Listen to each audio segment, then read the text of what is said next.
Problem से solution तक, astro तक, नो योर फेट। मणिरत्नमाला भगवान शंकराचार्य जी द्वारा विरचित, उनके शिष्यों ने प्रश्न किए हैं और भगवान शंकराचार्य जी ने उसके जवाब दिए हैं। यह स्वयं स्वयं विरचित है, स्वयं ही उन्होंने प्रश्नोत्तर बनाया। देखो, जो हमसे रह जाए स्वामी जी से पूछ लिया करो। तो प्रथम श्लोक है, अपार संसार समुद्र मध्य सम्मज्जतो में शरणम किमस्ति, गुरु कृपालो कृपया वदेतत्, विश्वेश पादाम्बुज दीर्घ नौका। अपार संसार समुद्र मध्य, ये संसार कैसा है? बोले, इसका पार पाना अत्यंत कठिन है। संसार, संसार माने हमारे गुरुदेव कहते पूज्य स्वामी अखंडानंद जी महाराज, संसरति। संसरति माने जो सरकता जाए। हाँ? आज का दिन चला गया, कल का दिन चला गया, एक एक क्षण जो सरक रहा है, खिसक रहा है। हाँ? जो किसी के पकड़ में नहीं आवे। भगवान को आप पकड़ के रख सकते हैं, अपने स्वरूप में स्थित हो सकते हैं, लेकिन संसार को आज तक कोई पकड़ के नहीं रख पाया। समष्टि में समझ में ना आवे तो व्यष्टि में समझ ले। आप अपने शरीर को कभी पकड़ के रख पाए? बाल सफेद होने लग जाते हैं, आंख में चश्मा आ जाता है, स्किन में झुर्रियां पड़ जाती है। अपने मन को नहीं पकड़ पाते, अपने शरीर को नहीं पकड़ पाते, इसी का नाम तो संसार है, संसारति। हाँ? जिसको कोई एक जैसा रख ही नहीं सकता, और जो हमेशा एक जैसा न रहे वो सत्य होता ही नहीं है। सत्य वही है जो तीनों कालों में एक जैसा रहे। त्रिकाला बाध्यत्वम सत्यत्वम, त्रिकाल में जो एक जैसा रहे उसका नाम सत्य है, और जो परिवर्तित होता रहे उसका नाम संसार है, संसारति। अच्छा, आप बताओ, आप अभी तक किसी को पकड़ के रख सके? शरीर को, मन को तो रख ही नहीं सकते। फिर लोग सोचते हैं चलो विवाह हो जाएगा तो पति पत्नी एक दूसरे के मन से चलेंगे। फिर सोचते हैं बच्चा होगा तो मन से चलेगा। क्यों तुषार भाई, चलते हैं एक दूसरे के मन से? मत बोलना, यहीं बैठे। तो ये अभिप्राय क्या है? कोई किसी के मन से चलता नहीं। और हमारे गुरुदेव कहते हैं कि एक मशीन हो, दूसरा ड्राइवर हो, तब ना उसके अनुसार पूरा चलेगा ना। सामने वाला का भी अपना मन है। हम अगर किसी के मन की पूरी नहीं मानते तो दूसरे से कैसे आशा रख सकते हैं कि पूरी मानेगा? वही बेवकूफ़ी है जब हम मानते हैं कि हमारे अनुसार पूरा चले। हमारे गुरुदेव जी के जीवन की घटना है। कृष्ण जन्मभूमि में कोई बड़ा भारी सम्मेलन होने वाला था, विश्व हिंदू परिषद का। श्री विष्णु हरि डालमिया उस समय उसके अध्यक्ष थे, और गुरुदेव से बोले कि उसका उद्घाटन आप कर दीजिए, विश्व हिंदू परिषद के सम्मेलन का, कृष्ण जन्मभूमि मथुरा में। गुरुजी वृंदावन में थे, मैं उस समय पढ़ता था। तो गुरुजी प्रायः जाते नहीं थे ऐसे सभाओं में, तो टालते रहे टालते रहे टालते रहे। फिर उन्होंने एक वाक्य कहा, विष्णु डालमिया जी और भी ट्रस्टी थे उनके साथ जन्मभूमि के। उन्होंने कहा, महाराज आपका इतना प्रभाव है, आप 10 मिनट भी कुछ बोल देंगे तो हमारी सभा सफल हो जाएगी, सब लोग आपको फॉलो करते हैं, आपकी बात सब मानेंगे। तो गुरुजी मुस्कुराए, बोले 10 मिनट में सब बात मान लेंगे? बोले हाँ महाराज, हमको तो ऐसे ही लगता है।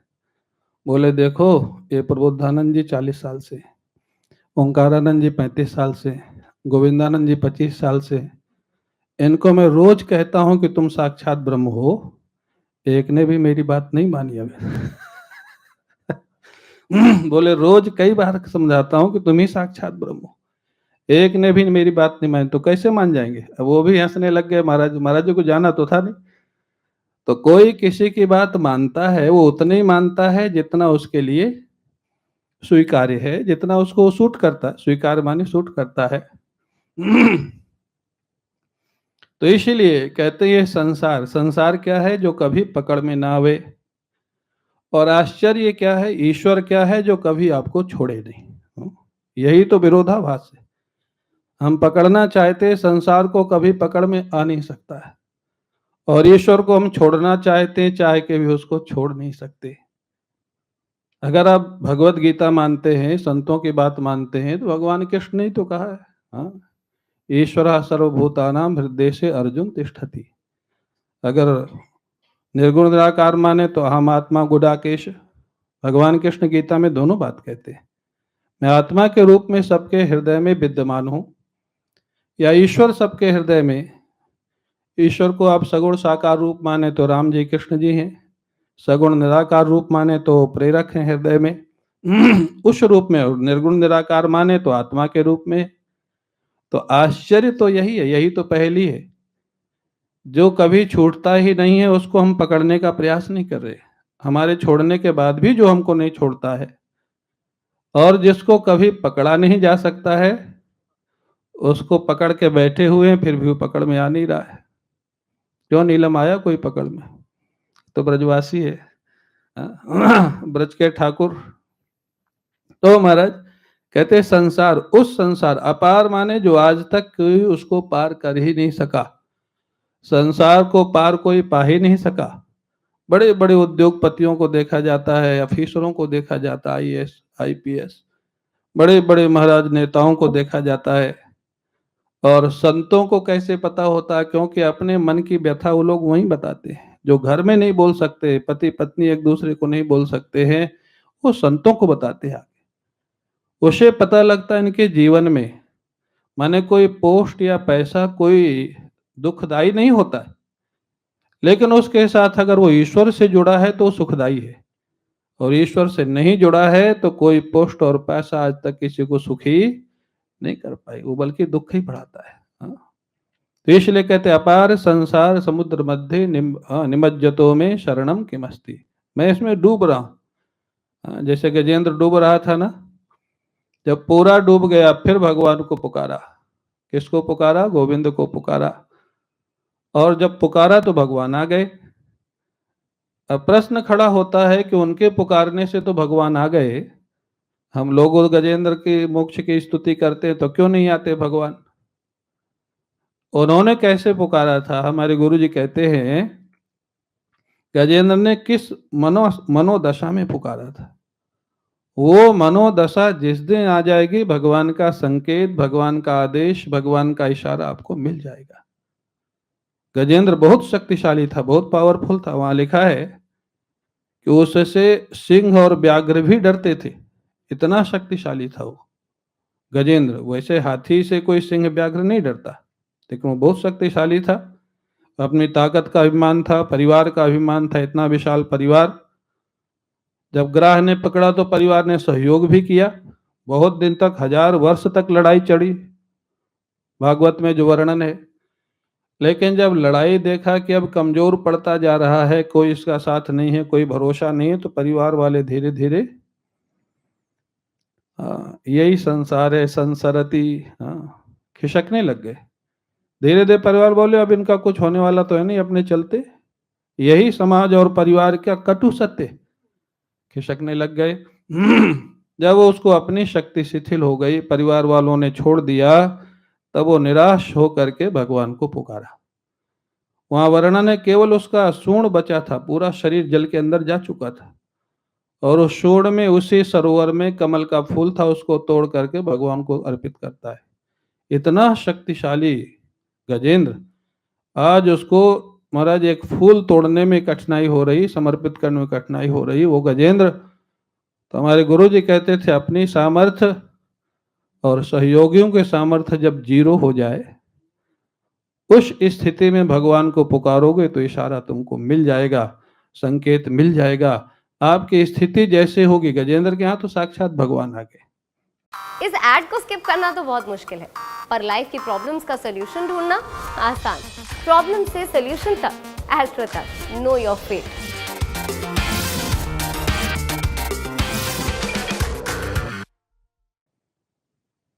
वैसी स्थिति हो जाए, क्योंकि गजेंद्र पिछले जन्म से भक्त था। पिछले जन्म में वो राजा था, बहुत बड़ा राजा था। एक महात्मा को देख करके नहीं उठा, अगस्त्य ऋषि को देख के, तो शाप दे दिया। पहले महात्मा बहुत जल्दी शाप दे देते थे, आजकल तो फिर भी हम लोग नहीं देते। क्यों स्वामी? और दें तो लगता ही नहीं है।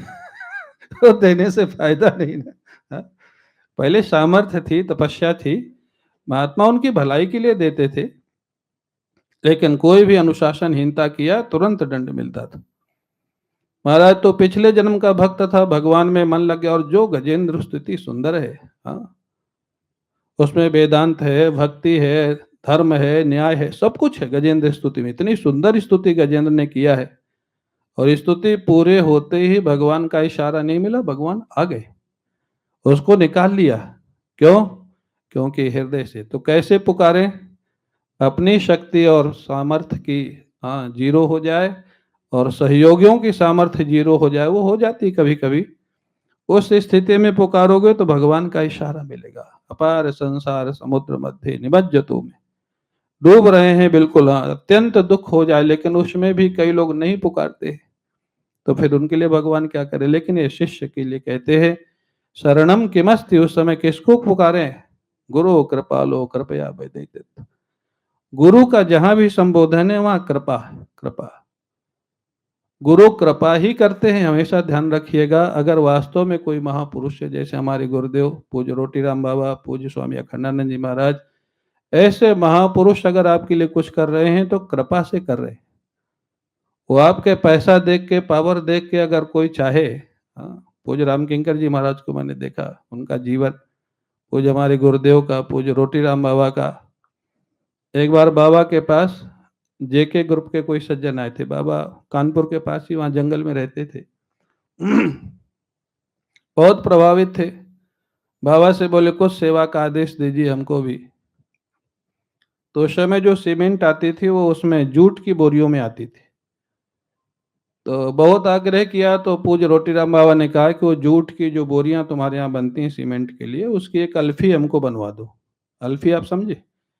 नीचे तक जो कुर्ता होता है, यहाँ से पैरों तक एक ही कुर्ता, है कफ्तान, जो भी आप लोग बोलते हो। बोले वो बनवा दो। अब जेके वालों के लिए कोई बोले बोरी की अल्फी बनवा दो, तो बोले महाराज ये तो कोई अच्छी बड़ी सेवा बताइए। बाबा बोले तो ये बनवाना है तो बनवा दो, नहीं तो यहाँ से जाओ। सेवा तुम्हारे मन की होगी या जो हम चाहते हैं वो सेवा होगी। हाँ, बहुत आश्चर्य, लोग सेवा को भी नहीं समझते। सेवा माने हम जो चाहें वो सेवा। अरे जिसकी सेवा कर रहे हो वो चाहे वो सेवा है, कि तुम जो चाहते हो वो सेवा है? सेवा का सूत्र ही है, आज्ञा समन सुसाहिब सेवा। हाँ, आज्ञा, आज्ञा पालन का नाम सेवा है, पैर दबाने का नाम सेवा नहीं है, पैसा देने का नाम सेवा नहीं है। जो आपके आराध्य हैं, आपको जो आदेश देते हैं, वो करने का नाम सेवा है। तो गुरु कृपालो, महापुरुष अगर आपको मिले हैं, भगवान का अनुभव हुआ है, तो करुणा से होता है, कृपा से होता है। किसी ने कहा महाराज आशीर्वाद दीजिए, हमारे महाराज जी कहते थे आशीर्वाद दिया नहीं जाता, आशीर्वाद ले लिया जाता है। हाँ, आपका जीवन ऐसा हो जाए, आपका इतना निश्चल जीवन हो, हाँ, आपका इतना निर्विकार निश्चल समर्पित जीवन हो कि संत के हृदय से आशीर्वाद निकल जाए। हाँ, लेना नहीं पड़ता, निकल जाता है। हाँ, वो जब गुरु कृपा करते हैं ना, मैं अपने जीवन की एक घटना शायद पहले भी बताया होगा, क्योंकि प्रेमपुरी आश्रम में प्रवचन तो बहुत समय से हो रहे।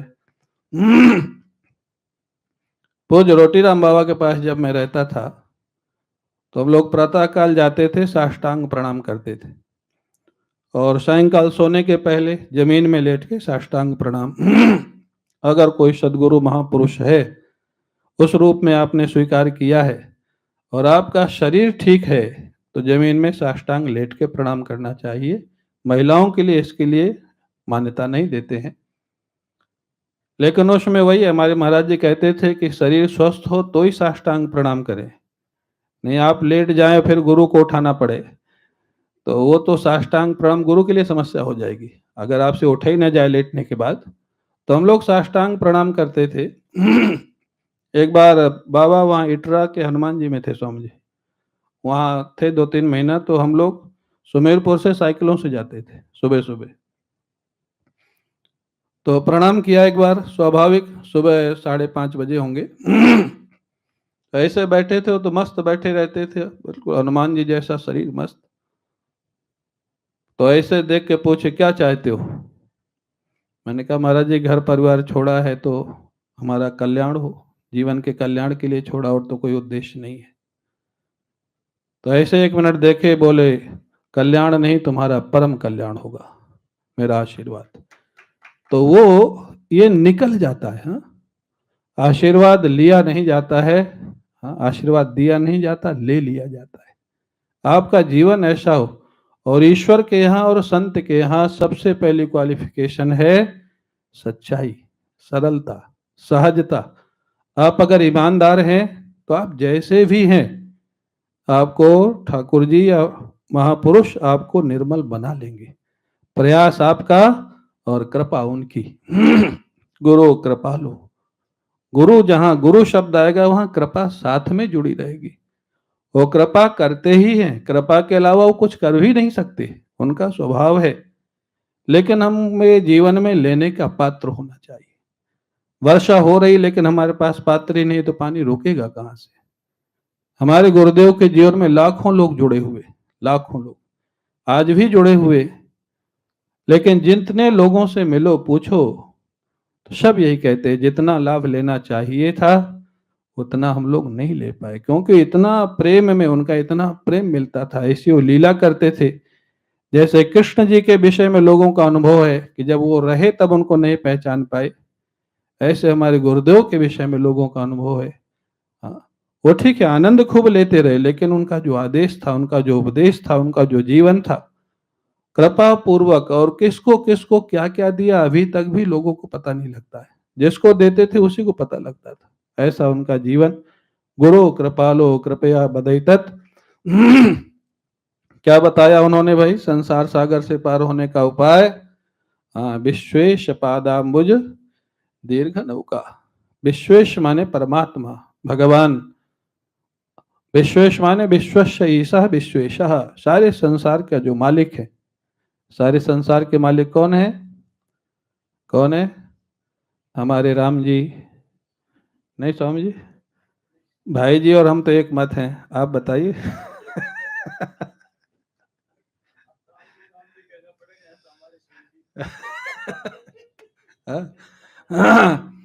तो हमारे राम जी सारे संसार के मालिक, विश्वेश, विश्वस्य ईशः। रामेश्वरम भगवान की आराधना उन्होंने किया, फिर रामेश्वरम भगवान ने उनकी आराधना किया, परस्पर उनका चलता है, शिव जी का राम जी का। तो जो भी जिसके इष्ट हैं उसका अर्थ वो लगा लें, जो जिसके इष्ट हैं, जिसके कृष्ण है वो कृष्ण लगा लें, राम जी हैं राम जी लगा लें, शिव जी हैं शिव जी लगा लें। अरे पूज्य रोटीराम बाबा तो कहते थे किसी को भी मानो लेकिन उनको ही सबसे बड़ा मानो तब फायदा होगा। बोले अगर भैरव तुम्हारे इष्ट हैं तो भैरव को ही सबसे बड़ा मानो। हाँ, इष्ट बनाने का अर्थ ये होता है कि सर्वश्रेष्ठ तुम्हारी दृष्टि में होना चाहिए। हाँ, अगर वो सर्वश्रेष्ठ नहीं है, गंगा गए तो गंगा दास, जमुना गए तो जमुना दास, तो जल्दी कुछ होने वाला नहीं है। एस्ट्रो तक ऐप पर आपको मिलेगा भविष्य से जुड़े हर सवाल का जवाब। डाउनलोड कीजिए एस्ट्रो तक ऐप और चुटकी में जुड़िए इंडिया के बेस्ट एस्ट्रोलॉजर से।